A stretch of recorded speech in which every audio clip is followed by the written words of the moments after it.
wonderful selection there from some of our customers around the world. All of those pieces of work have got two things in common. The first is that they've all been produced using the HAL, and the second is that they've all been produced using very, very good designers. And design is the key word. This is what we're going to talk about today. HAL is the video design suite, and we're going to take a little trip through the areas of video design. Let's start with a look at broadcast design. Many broadcasters around the world use the HAL to produce wonderful pieces of work like this one.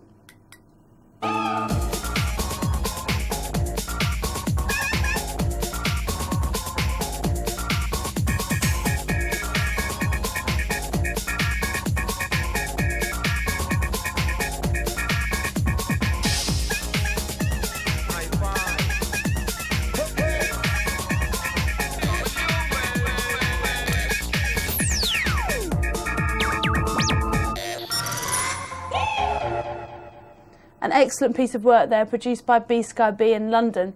This is the kind of work that HAL makes mincemeat of, compositing and multi-layering. Now what we'll do is we'll just take a quick look at that piece of work to really show you where the designer is coming from and how easy this kind of thing is to produce on the HAL. This is the background. We've got 3 or 4 layers there working together. And they've actually come from a very clever rostrum shot. Now, what we've got here is a load of logos that have been put onto bromide, placed in a water tank, and then put under the rostrum camera and moved around to get this wonderful watery rippling effect. And the designers actually produced 3 different layers of that to produce this multi-layered sequence. We can see here's another example. Now he's produced them in black and white because we can now take those and produce layers out of them. Now all we need to do is take, for example, this layer, take a copy of it, drop it over the top of itself, and that's now got a stencil over the whole of the clip. We can now use that stencil as a form of a pair of scissors. So for example, we can just take that into paste up, cut it out, place it onto a different colour background, and we can now begin to manipulate that in 3D space, or indeed add more layers.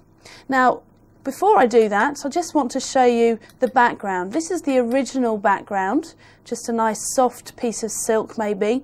It's in the wrong colour, so the first thing that we need to do is to go into the colour corrector. Of course, HAL's got fully loaded colour corrector within the system.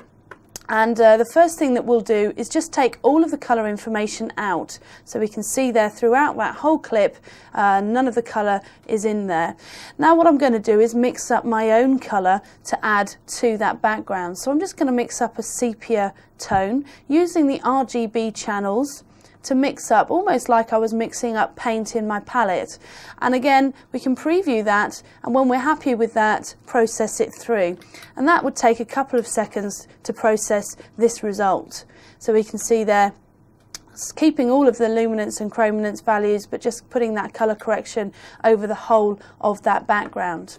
So let's take a look at that with that layer that we were working with before. We can see the two working together, really showing you how we can move in and out of these various menus very quickly and see them working together. Now what we want to do is just to add a little bit of colour to that background. Now of course we can mix up colour within our paint box, or indeed we can use the system's numeric values to mix up any amount of colours and apply that directly to the screen. We can see there that we've just applied that particular colour. We can of course drop the opacity as well, and that's in fact as simple as that background was to produce. Obviously we've got more layers on this background, and also the mats were used in conjunction with the colour corrector to produce this background. So really giving you a very good idea of how simple that was to produce. So let's carry on. What about the layers that go on top? Well, we've got some raw footage here from London Fashion Week. The first thing that needs to be done to that is to, first of all, give it the same style as the background. So we're going to use that very same colour corrector. Now, of course, that's all still loaded in there from the previous time I used it. But I could, of course, as well have saved that and come back to it at a later date. So we can see there, it's working again in the preview mode over the whole of that clip. Now what I want to do is do a selective key. I want to bring through the colour of this jacket. So I'm using the keyer. The key is found within the effects menu, which again means that we can move very simply and efficiently between the two areas and use them in conjunction together. So we can see once we've got our key, we can now use that in conjunction with that colour correction, and we've now got this wonderful duotone effect. Really simple when you break it down to this kind of level, but really this is what we need when we're dealing with designers. Designers need to be able to sit on a system, come up with an idea, and very, very quickly realise those ideas. Now we can see what we've got here is a layer, the layer that we've just been dealing with. That's been cut through this stencil. It's just a transparency, again placed under the rostrum camera and brought in. We've also got the ability to animate within the system, and we've just got a very interesting animated frame there. And on its own, it looks very simple, but used in conjunction with the colour corrector, we can see that we get a wonderful texture effect around the edge of that frame. And we just carry on adding more layers, of course, and also you can see there an edit being produced between the two clips and the layers coming in there. And just a final colour correction would have been added over the top and more layers added. You can see there the woman in the red dress. And before we move on, just a quick note about that. If you notice on the left hand side, we've got this motion effect. Very simple to produce, again within the HAL. Here's the original footage. What I'm going to do is I'm going to use average over 5 frames. And what this is going to do is it's going to take 5 frames and combine them into every one frame to produce this wonderful motion effect. Now we can also use other features within the HAL. For example, we've got the ability to slow down our clips or indeed speed them up using stretch and profile stretch.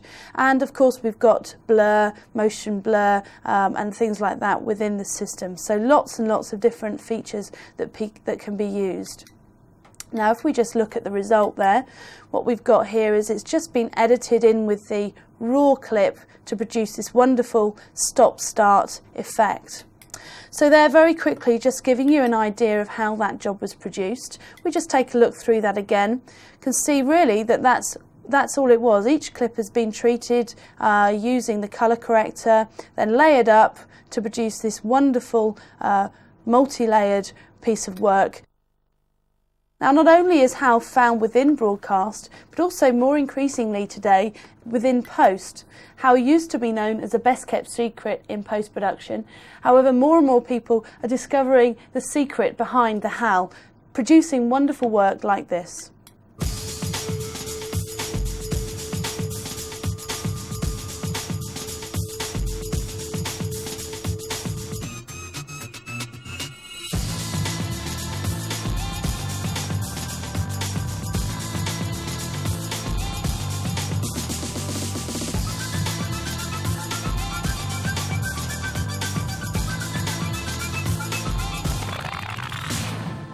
Excellent result there from a company called First Post in London.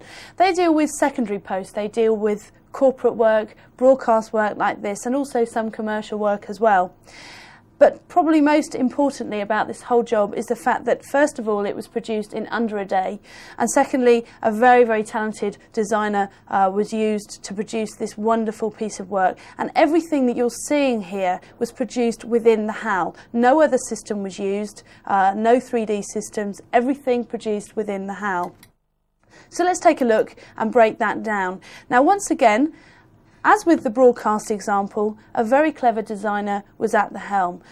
Again, we've got a wonderful rostrum shot here. Simple idea, all it is a piece of aluminium foil with some lights shone on it, moved around underneath the camera. Really wonderful idea for a background. However, in its raw state, it's a little bit gaudy. So what the designer wanted was a way of making it a little bit more subtle. And they used the average feature that we saw within the last demonstration, and they've also slow-mode it. They've used a bit of profile stretch there to just slow that down slightly to give it much more of a subtle look and feel. Now the next part is purely because of HAL's power. We can take that clip into our paste up menu, and using our contour feature, we can apply 3D effects to that clip. So for example here, I'm going to use bend. I'm going to select the center point, and I'm literally going to place that center point right out the back of the screen. You can see producing this wonderful vortex effect. And of course this can be keyframed, so we can actually begin to move that vortex around to produce that amazing vortex background. And that's as simple as that was to produce. And as quickly as that refreshes is as quickly as it will render frame by frame. So really very, very quickly being able to produce this background here. So we're already well on our way to producing a very excellent piece of design. We'll just carry on taking a look at the various layers. Here we can see an example again, very simple idea, breaking that down into frames. We can see all that is just a whole load of still frames edited together with this animation over the top. And of course we've got graphics within the system to allow us to produce circles and rectangles, and really that's as simple as that was to produce, just editing that together in that way to produce that really interesting piece of footage there. Now what we want to do is to combine that through this logo. All this is just 75 frames of still image. And again, very simply, as we did before in the broadcast piece, just producing the stencil for that. And also we've got this animated flash here of the logo again. We're going to use that as well as another layer. So just taking a copy of that, dropping it over the top, and that's now ready for me to take into Paste Up. So this gives me a chance to talk to you about Paste Up and to talk to you about multi-layering within the system. Now obviously, as I said earlier, we've got 99 layers available to us at any one time. And obviously with that amount of layers, we need a way of organising the layers so that they're easy to use both together and separately. Now, for example, if I wanted to maybe move the layers all at the same time, I can use a feature called Global. This is going to give all of the cutouts one global axis. So you can see here, just moving those two layers using that global axis. And at any time, if we want to, we can turn that global axis off and maybe position that top layer away in three-dimensional space. I can also make as many copies as I want and add that to the layers. And we can see another problem that we're getting here, which isn't a problem within the HAL. We can see that we've got the wrong priorities on these layers. Now, maybe I should go and cut all of the layers out in order. Well, no, of course I don't have to do that. All I need to do is take the number of that layer down to number 1, and that's now on the base layer. So we can see there very simply being able to control those. And at any time now I can just go ahead, open back up the global move, and now move all 3 layers together. And that is as simple as that to produce that effect there with the multi-layered logo. So a very simple idea again, produced by a very clever designer. Again, really proving how and why HAL is being found within the post-production facility house. The interface is simple, easy to use. Designers and clients can sit and work together and produce really wonderful work like this in under a day. Now, more increasingly, HAL is being found at the high end of the scale. HAL is being found with blue chip clients. For example, this piece of work here from Ambience Post Design in Sydney.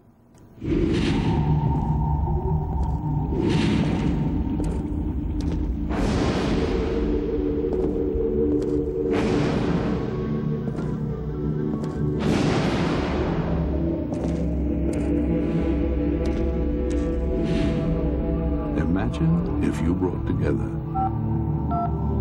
the most experienced research and development team, the most experienced service engineers, and the most hopeful customer care team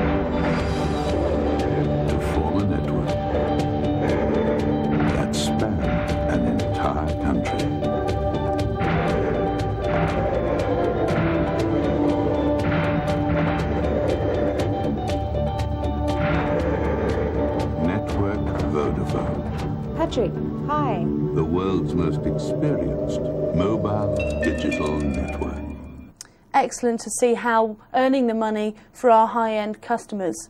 Now, all of the work that you're seeing on screen was produced within the HAL, from the composite to the edit. So really showing the versatility of the system, going through all three areas of video design, from broadcast to post-production and high-end post.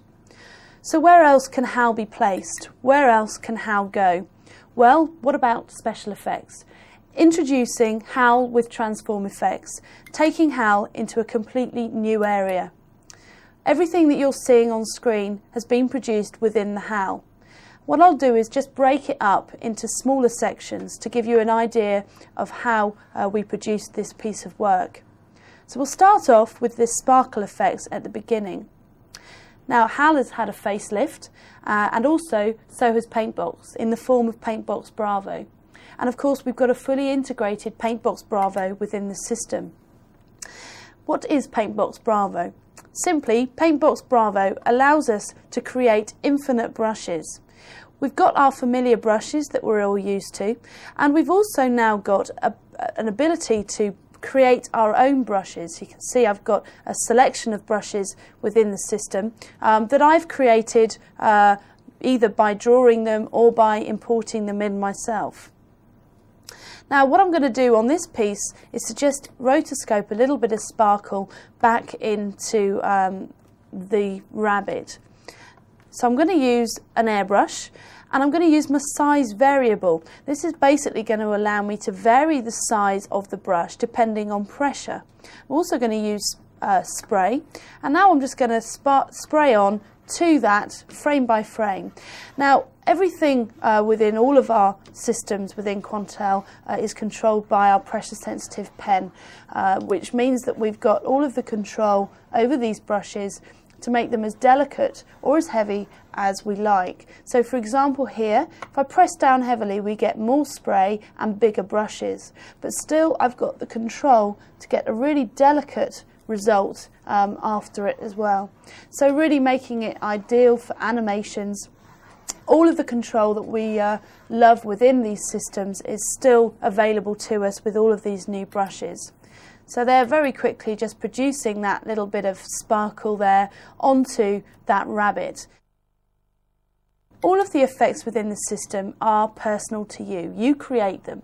So for example here, this is an example of some sparkles that I've created using my spray and my rotoscoping to produce 9 different results, and each one has got a different brush used, different speed, different variables. So everybody is going to use this system in a different way, and this is the beauty of it. Infinite results that are completely personal to the designer. Let's just take a look again at that beginning piece. Let's have a look at the background. Now the original to that, if we just take a look, is a little bit less colourful. Just got a very dull day. And what we want to do is use the colour corrector to add some colour. Now we know we've got a fully loaded colour corrector. We've seen that within our broadcast demonstration. But what we've not always had is this. If I just move to this part of the timeline, I'm just going to adjust the hue rotation. And what you'll notice is that we're getting what we call a keyframe move on that timeline, which means, of course, that we've got keyframeable colour. And this means that not only colour is keyframeable, but everything within the effects menu is keyframeable. So HAL is much more sophisticated now, but it's still just as easy to use because we've got this wonderful design of these graphs that will allow us to take a step back from our keyframe and adjust it depending on what we would like. So for example, if I maybe wanted to take the last piece up to the original colour, just go into that graph and pull it up by sight. So really being able to use this very simply and at all times see exactly what's going on within my colour correction. And of course I can get as complicated as I like. So for example, I can manipulate that graph to make the colours move in and out very quickly. And if it's getting a little bit too complicated around a particular area, I can maximise that area and take a closer look. So for example, if I wanted to make that linear in and curved out, I can do that very simply by adjusting the tangents of those curves. And again, when I'm happy with that, just go back out and look at the whole graph again. And of course that doesn't just stay with hue. We've also got all of the other features within our colour corrector. So I can just make that flash to light and dark within my brightness control. And again, really showing how simple that is to produce. Now with all of these new features, you may well be thinking that this is going to be slower to process.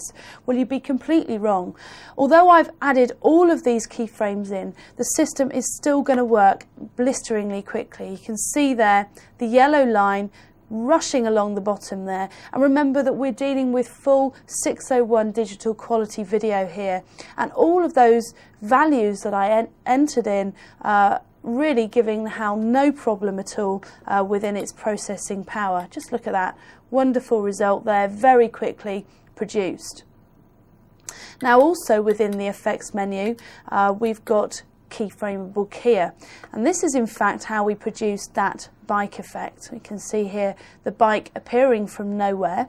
This is the original blue screen, and really going to show how simple that effect was to produce. What I'm going to do is show you. Going into the keyer, going to my first frame, I'm going to completely cover that with my key. Now I'm going to go to, say, frame 17, and at this frame I don't want the bike to be visible, so I'm just going to cover the bike up again with a solid key. Now the HAL knows that between those 2 points I don't want the bike to be seen. So it's going to work out all of the figures there. Now let's say at frame 41 I want the bike to be properly visible. I'm going into my values, and as long as I'm positioned on frame 41, everything I do, the HAL is going to work out up to that point. So you can see opening up the values there, allowing that bike to be fully visible. But the clever thing is that the HAL is going to work out every bit before that to produce this wonderful appearing bike effect. And also we've got the graphs to help us on our way. So for example, if I wanted to change that from frame 41 to say frame 30, all I do is just pull that back to frame 30, and that's it. Couldn't be simpler.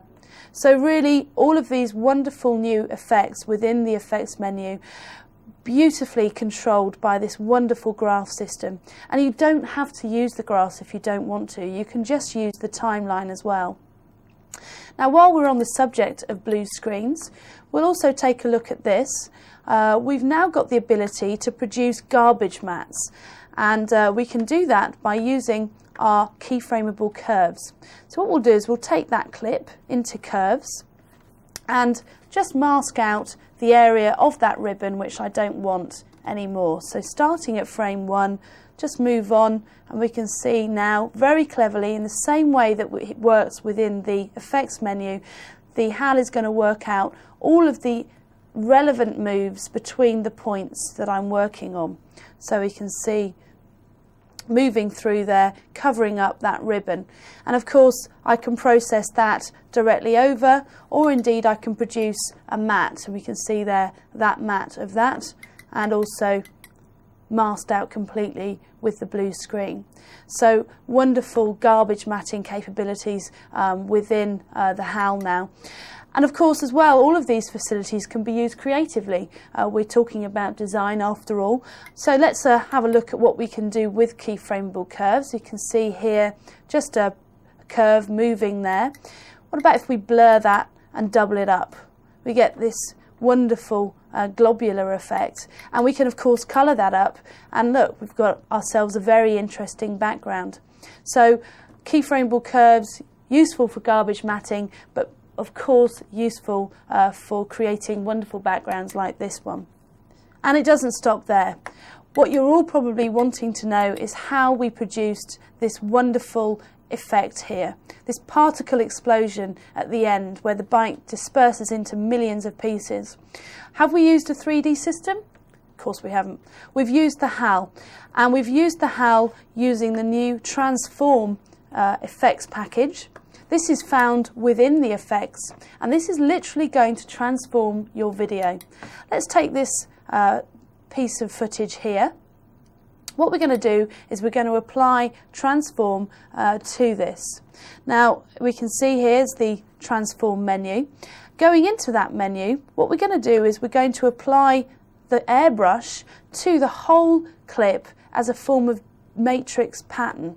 So we can see here what's happened is it's split it up into the shape of the airbrush over the whole screen. And of course all of these numbers here mean that we can adjust that. So for example, if I just first of all change the brush, we get a different effect. If I just change the pitch, we get a different effect. If I change the size of the dots, we get a different effect again. Each time I change any of these numeric values, we get a completely different result. And it doesn't stop there. We've also got the ability to muck up that pattern. So we can see here by using dither, we're mucking up all of those paint brushes. And we can be as unsubtle as we like and completely smash up this video footage. And that's in fact what we've done. I've got a whole array of effects here that we've produced in-house to give you an idea of the scope of this transform package. First of all, starting off here with a simple paintbrush over the whole clip. We can also, of course, change the numeric values and keyframe those, so we can see here we can get this wonderful sparkling effect over a piece of work. And again, completely different piece of footage here, a completely different brush, getting a wonderful tapestry-like effect. And each time I change the clip and the brush, we're going to get a completely different effect. Now, as I said before, we've got the ability to make our own brushes within Paintbox Bravo. So what happens if we take this kind of brush and apply it to that clip? Well, we get this wonderful metallic effect. And just imagine if we changed the size of those brushes and also the pattern. Again, we get a completely different effect. Again, a completely different clip here with a different brush. Wonderful bead-like result here, used in conjunction with the HAL stencil to produce this window effect. Wonderful results. And it keeps going on. What about simplifying backgrounds? What about adding text to backgrounds? Well, we can just use that same brush to produce this simplified version of that background. And again, we can use that in conjunction with the stencil to produce this two-toned effect. We've also got the ability to change the profile of our airbrush. So for example, if I just go into my painting now, and I'm going to choose to change the profile of that brush, simply by using this graph and pulling it around, you can see that each time I move that, we're getting a completely different ringed effect. The more I add to it, the more detailed that brush is going to get. Wonderful circular brushes, and of course I can apply that directly to that clip again and produce wonderful sort of frosted glass effects, and you can see here is an example of that. Wonderful effect there, and there's a comparison between the two. Really transforming video footage, and the list goes on. I'll just keep adding different clips and different brushes. We get these wonderful different effects. Again here a completely different effect, a completely different brush. And remember, these are all our interpretations within Quantel. Your designers are going to sit on this machine and produce completely different effects to the ones that you're seeing here. And that's the beauty of it, being able to apply your own fingerprint to your video. Now also within TransformFX is the ability to adjust the matrix pattern of our pixels in the form of filters. You can see here a few variations of filters that we've used. So you can see we've got a cloth filter working there, completely displacing all of the pixels to produce these really interesting results.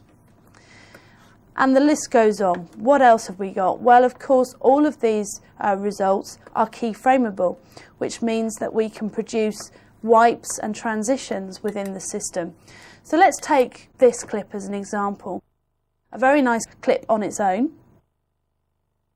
But what about if we add this kind of brush to it? Again, we've moulded this within the paint box. We've used an airbrush and a stencil to produce this wonderful 3D sphere brush, and that applied to the clip produces this wonderful transition, wonderful reveal here, almost 3D. Because we're using a 3D brush, it looks 3D. So really giving you an idea of how this can be used and keyframed. Again, we've got the same brush over a different clip with a different pattern. And of course, all of these can be isolated, so we can start to produce wonderful effects like this one. Great special effects within the system. And again, we can really go to town with our brushes. Because we make our own brushes, we can take this owl and we can produce a icon of it and produce a brush of it. And this is what it looks like. Just imagine how long that would take to keyframe that effect. And even if you could, you really wouldn't be able to get this wonderful motion that we've got within this example. And the list goes on. What about transitioning between two completely different clips? You can see there, copying the leaf pattern there to produce these wonderful wipes. And also, we can be as wild and as wacky as we like. We can really go to town producing abstract wipes like this one as well. Excellent effects. And just imagine if that pyramid was your company logo.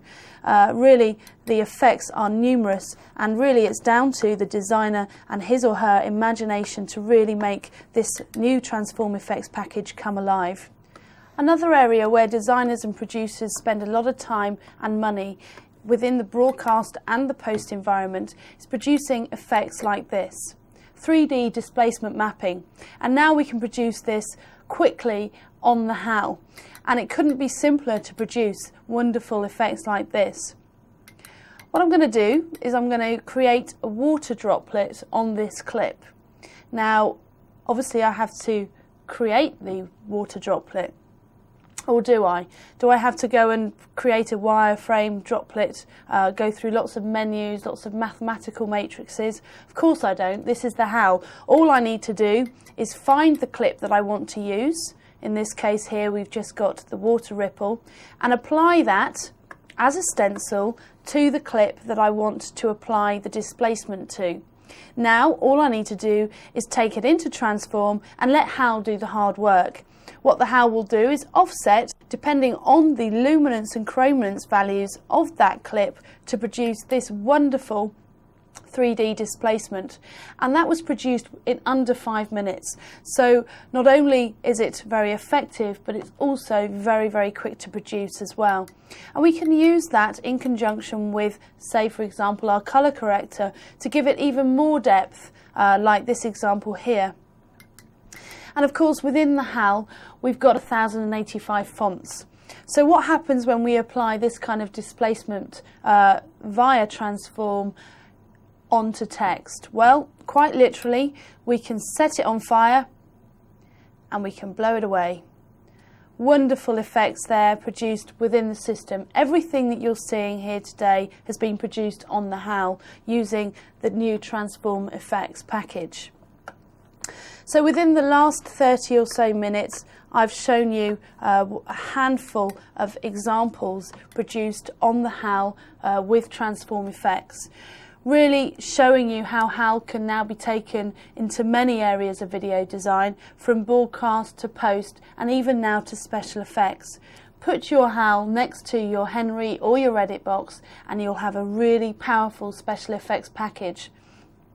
What we've actually done for you is to produce a piece of work that allows us to show you how TFX with the HAL could be applied. The brief was to come up with a title sequence for broadcast. We decided to use something like the X-Files to produce a title sequence using TransformFX.